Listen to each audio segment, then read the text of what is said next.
Praise the Lord. मैं आप सबको आराधना संदेश मिनिस्ट्री की ओर से स्वतंत्रता दिवस की बहुत सारी शुभकामनाएं देती हूँ और परमेश्वर से प्रार्थना करती हूँ कि जिस तरह से अब तक परमेश्वर ने हमारे देश को और हम सबको अपनी हिफाजत में रखा, संभाल कर रखा, उसी तरह से आगे भी परमेश्वर हमारे देश को अपनी हिफाजत में रखे, हर एक देशवासी को अपनी हिफाजत में रखे और हमारे देश में परमेश्वर का नाम और इज्जत पाए और महिमा पाए। आज जो वचन परमेश्वर ने मुझे दिया है वो हमें मिलता है यूहन्ना रचित सुसमाचार उसका 8वां अध्याय और उसका 32वां वचन, जहाँ पर इस प्रकार से लिखा है, तुम सत्य को जानोगे और सत्य तुम्हें स्वतंत्र करेगा। एक बार यीशु मसीह अपने चेलों से बोलते हैं कि मैं जाता हूँ कि तुम्हारे लिए जगह तैयार करूँ ताकि जहाँ मैं रहूँ वहाँ पे तुम भी रहो। तब यीशु मसीह अपने चेलों से एक प्रश्न करते हैं कि क्या तुम उस मार्ग को जानते हो जहाँ मैं जाता हूँ। तब थोमा उनसे पूछते हैं कि जब हम यही नहीं जानते कि तू कहाँ जाता है तो उस मार्ग को कैसे जानेंगे। तब यीशु मसीह उनको जवाब देते हैं कि मार्ग, सत्य और जीवन मैं ही हूँ। आज हम एक स्वतंत्र देश के स्वतंत्र नागरिक हैं, परंतु हम शारीरिक और आत्मिक रूप से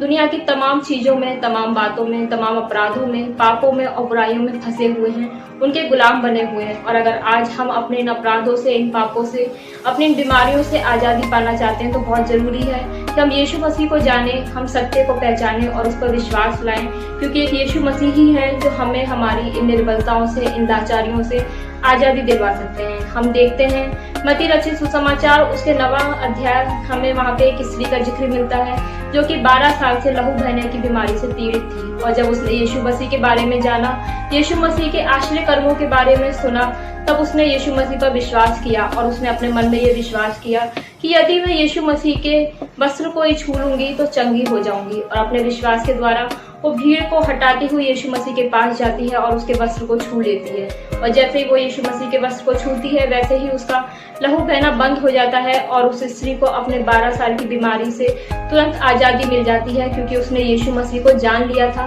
उसने सत्य को पहचान लिया था और उसने यीशु मसीह पर विश्वास कर लिया था। इस वजह से उसे उसकी बीमारी से हमेशा हमेशा के लिए आजादी मिल जाती है। एक वो बीमारी जिससे कि वो उसको किसी भी वैद्य से, किसी भी तरह की दवाई से छुटकारा नहीं मिला था, उस बीमारी से आज के दिन उसको आजादी मिल गई, क्योंकि उसने यीशु मसीह को अपने जीवन में पहचान लिया था। इसी तरह से एक और जन है जो कि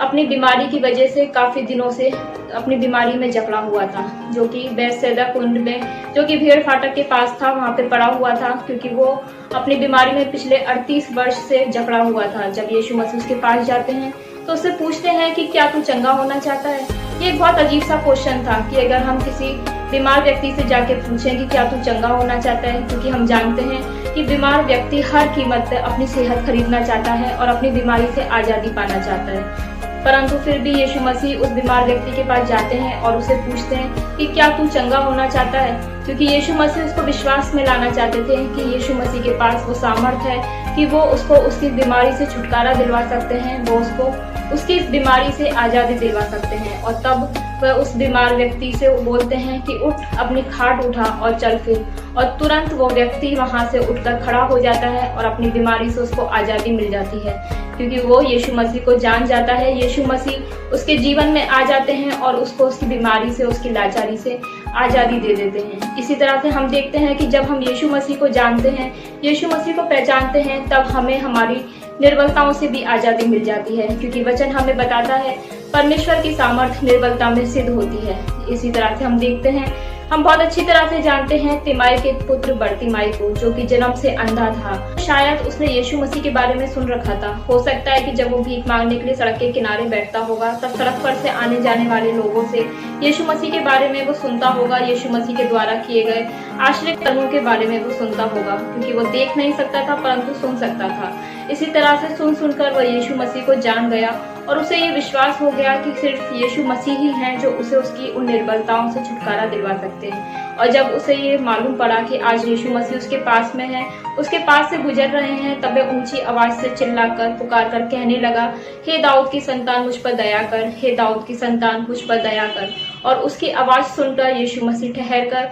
उसको अपने पास बुलाते हैं और उसकी आंखों को छूकर उसकी आंखों को खोल देते हैं और वह व्यक्ति तुरंत उसी समय देखने लगता है, क्योंकि आज के दिन उसने सत्य को पहचान लिया था, उसने यीशु मसीह को जान लिया था और यीशु मसीह पर विश्वास कर लिया था। इस वजह से उसको अपने जीवन में उसकी निर्बलताओं से आज़ादी मिल गई, उसकी निर्बलताओं से छुटकारा मिल गया। इसी तरह से हम देखते हैं, यदि हम अपने जीवन में यीशु मसीह को पहचान लेते हैं, यीशु मसीह को जान लेते हैं, तो हमें अपने तमाम तरह के लालच से, अपने धन के लालच से भी आज़ादी मिल जाती है। क्योंकि आज हम अब इस दुनिया में दुनिया की दौलत को, दुनिया के धन को बटोरने में लगे हुए हैं, अपने स्वार्थ को पूरा करने में लगे हुए हैं और हर दिन ही हमारा लालच बढ़ता जाता है। जबकि वचन हमें बताता है कि हमें अपने लिए धन पृथ्वी पर नहीं बल्कि स्वर्ग में इकट्ठा करना चाहिए, जो कि कभी नाश नहीं होगा। इसी तरह से एक और व्यक्ति है जिसका जिक्र हमें वचन में मिलता है और उसका नाम है जक्कई, जो कि एक धनी मनुष्य था, क्योंकि वह चुंगी लेने वालों का सरदार था और निश्चय ही उसके पास बहुत धन होगा, क्योंकि वो उस समय रोमी राज्य के एक अच्छे पद पर नियुक्त था। और अगर हम अपनी भाषा में बोलें तो उसके पास एक गवर्नमेंट जॉब थी, तो निश्चय उसके पास बहुत सा धन था, परंतु उसका लालच कम नहीं होता था। वो लगातार चुंगी लेने वाले काम को करता जा रहा था, जो कि अन्याय और बेईमानी का काम माना जाता था। परंतु उसको इस बात की कोई चिंता नहीं थी, क्योंकि वो लालच में जकड़ा हुआ था, उसके मन में धन का लालच था। परंतु जब वो यीशु मसीह के बारे में जानता है, उसके मन में यीशु मसीह को देखने की इच्छा होती है और जब वो आनंद के साथ यीशु मसीह को अपने घर में लेके आता है, तब उसको अपने इस लालच से आज़ादी मिल जाती है, अपने इस बंधन से छुटकारा मिल जाता है। और उसी वक्त वो यीशु मसीह के सामने ये निर्णय लेता है कि मैं अपनी आधी संपत्ति को बेचकर कंगालों में बांट दूंगा और यदि किसी का अन्याय से कुछ भी ले लिया हो तो उसे चौगुना फेर दूंगा। क्योंकि अब वो सत्य को पहचान चुका था, अब वो यीशु मसीह को पहचान चुका था और तभी से उसके जीवन में उद्धार आ जाता है और उसे तमाम तरह के लालच से छुटकारा मिल जाता है। इसी तरह से हम देखते हैं कि यीशु मसीह को अपने जीवन में स्थान देने के द्वारा हमें तमाम तरह की दुष्ट आत्माओं से भी आज़ादी मिलती है। हम जानते हैं कि यीशु मसीह ने बहुत सारे लोगों को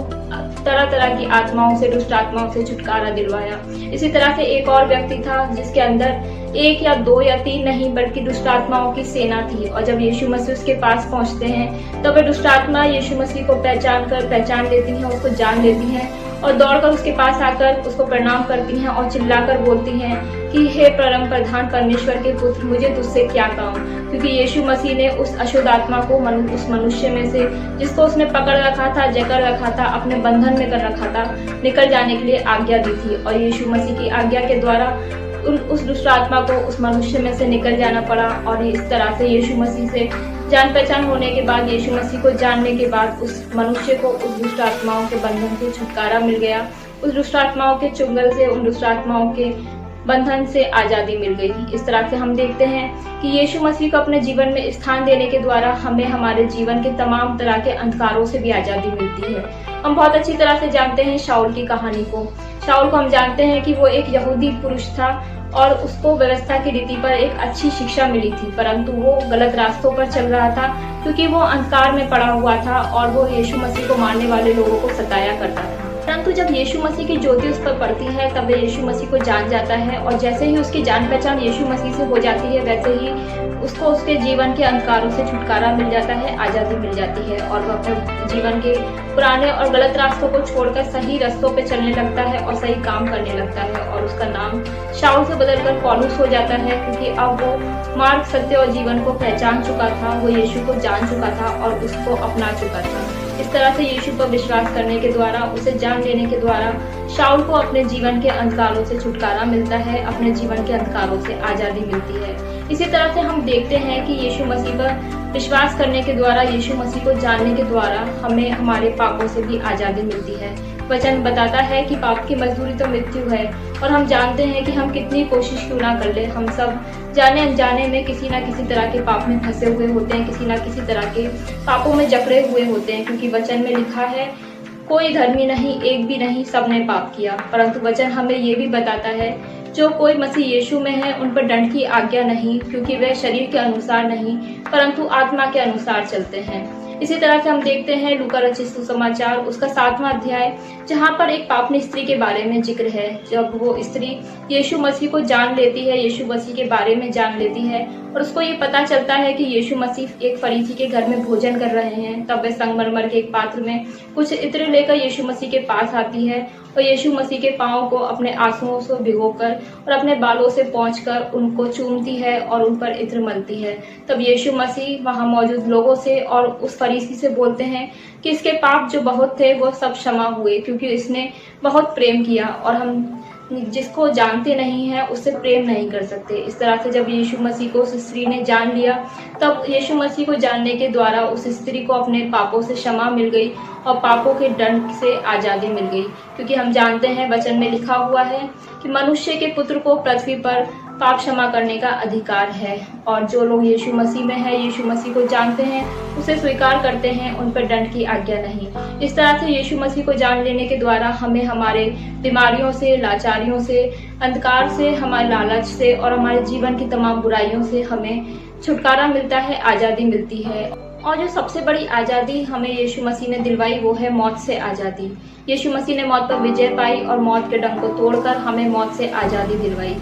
जिस तरह से हमारे देश को आज़ादी दिलवाने के लिए कई लोगों ने अपना खून बहाया, कई लोगों ने अपनी जान दी, उसी तरह से यीशु मसीह ने भी हमें अपने पापों से और मौत से आज़ादी दिलवाने के लिए अपना खून बहाया और अपनी जान दी। इसलिए यदि आज हम किसी के गुलाम हैं, किसी के सेवक हैं, तो वो है परमेश्वर के, क्योंकि वचन में लिखा है 1 कुरिन्थियों उसका 6वां अध्याय और उसका 20वां वचन, क्योंकि तुम दाम देकर मोल लिए गए हो, इसलिए अपनी देह के द्वारा परमेश्वर की महिमा करो। आज हम हमारे नहीं हैं, क्योंकि परमेश्वर ने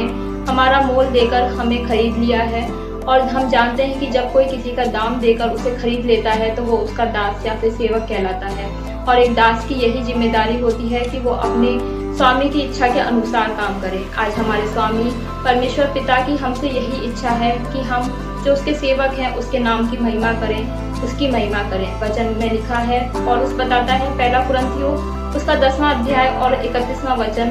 तुम चाहे खाओ, चाहे पियो, चाहे जो कुछ करो, सब कुछ परमेश्वर की महिमा के लिए करो। इसलिए हमें हमारी स्वतंत्रता का फायदा नहीं उठाना है, बल्कि हमेशा ये याद रखना है कि परमेश्वर ने हमारा दाम दिया है और हम परमेश्वर के सेवक हैं और हमारा काम परमेश्वर की महिमा करना है। वचन में लिखा है 1